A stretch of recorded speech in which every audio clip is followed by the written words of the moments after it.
السلام عليكم ورحمة الله وبركاته. بسم الله الرحمن الرحيم. الحمد لله رب العالمين. اللهم صل وسلم وبارك على رسولك سيدنا محمد وعلى آل وأصحاب سيدنا ومولانا മുഹമ്മദ്. ഒരു സത്യവിശ്വാസിയായ മനുഷ്യനെ സംബന്ധിച്ചിടത്തോളം നാളെ അള്ളാഹുവിൻ്റെ മുമ്പിൽ വിചാരണയ്ക്ക് വേണ്ടി കൊണ്ടുവരപ്പെടുന്ന ദിവസം യാതൊരു പാപങ്ങളുമില്ലാതെ പാപങ്ങളൊക്കെ പൂർണ്ണമായും പൊറുപ്പിക്കപ്പെട്ട നിലക്ക് അള്ളാഹുവിൻ്റെ റഹ്മത്ത് ലഭിക്കുന്ന വ്യക്തിയായി മാറുക എന്നുള്ളതാണ് അവൻ ഏറ്റവും കൂടുതൽ ആഗ്രഹിക്കുന്നതും ആഗ്രഹിക്കേണ്ടതും. കാരണം പാപക്കറയോടുകൂടെ അള്ളാഹുവിനെ സമീപിച്ചാൽ അള്ളാഹുവിൻ്റെ വിചാരണയ്ക്ക് മുമ്പിൽ നാമെങ്ങാനും പരാജയപ്പെട്ടു പോയാൽ നരകത്തിലേക്കായിരിക്കും നമ്മെ വലിച്ചെറിയപ്പെടുക. അള്ളാഹുവിൻ്റെ റഹ്മത്ത് കൊണ്ടല്ലാതെ അവൻ്റെ കാരുണ്യം കൊണ്ടല്ലാതെ ഒരു അമല് കൊണ്ടും ഒരാൾക്കും രക്ഷപ്പെടാൻ സാധിക്കുകയില്ല എന്നുള്ളതും വാസ്തവമാണ്.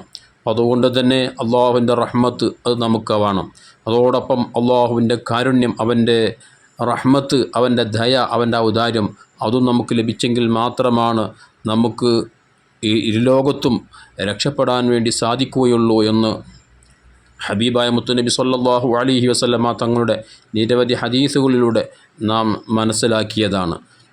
മുത്തുനബി സല്ലല്ലാഹു അലൈഹി വസല്ലമ തങ്ങൾ തന്നെ പറഞ്ഞു, അള്ളാഹുവിൻ്റെ റഹ്മത്ത് കൊണ്ടല്ലാതെ അവൻ്റെ കാരുണ്യം കൊണ്ടല്ലാതെ ഒരാൾക്കും രക്ഷപ്പെടാൻ കഴിയില്ല.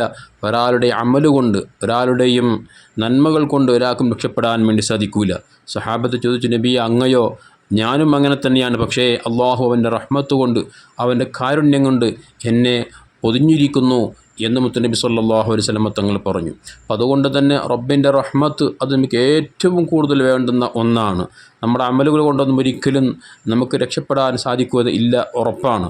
കാരണം അള്ളാഹു നൽകിയ എത്രയെത്ര ലക്ഷക്കണക്കിന് നിഅമത്തുകളാണ് നാം ദൈനംദിനം അനുഭവിച്ചു കൊണ്ടിരിക്കുന്നത്.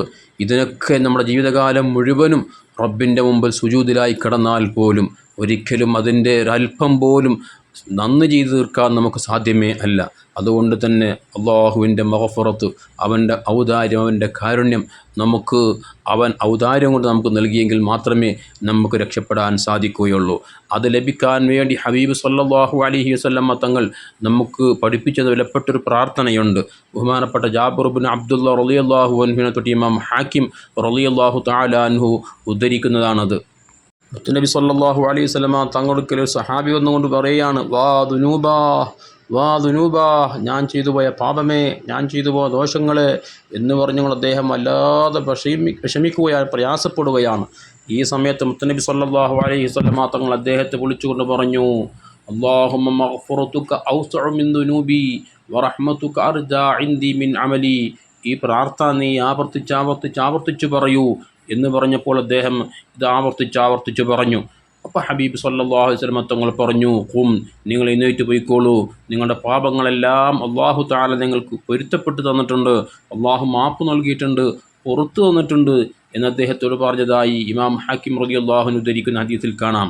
അതുകൊണ്ട് തന്നെ നമ്മുടെ വിലപ്പെട്ട സമയങ്ങളിൽ പ്രാർത്ഥനയ്ക്ക് ഉത്തരം കിട്ടുമെന്ന് പറയപ്പെട്ട സമയങ്ങളിലൊക്കെ ഈ മഹത്തായ പ്രാർത്ഥന, അല്ലാഹുമ്മ മഗ്ഫിറതുക ഔസഉ മിൻ ദുനൂബി വറഹ്മതുക അർജാ ഇൻദി മിൻ അമലി എന്നുള്ള പ്രാർത്ഥന മനസ്സറിഞ്ഞ് നമുക്ക് ദുആ ചെയ്യാൻ സാധിച്ചാൽ അല്ലാഹു നമ്മുടെ ദോഷങ്ങളൊക്കെ പുറത്തു വരികയും അവൻ്റെ റഹ്മത്ത്, അവൻ്റെ കാരുണ്യം നമുക്ക് ധാരാളമായി നൽകി നമുക്ക് ഇഹത്തിലും പരത്തിലും വിജയികളിൽ പെടാൻ സാധിക്കുകയും ചെയ്യും. അള്ളാഹു നമ്മെ എല്ലാവരെയും അനുഗ്രഹിക്കട്ടെ. ആമീൻ. അസ്സലാമു അലൈക്കും വറഹ്മത്തുള്ളാഹി വബറകാതുഹു.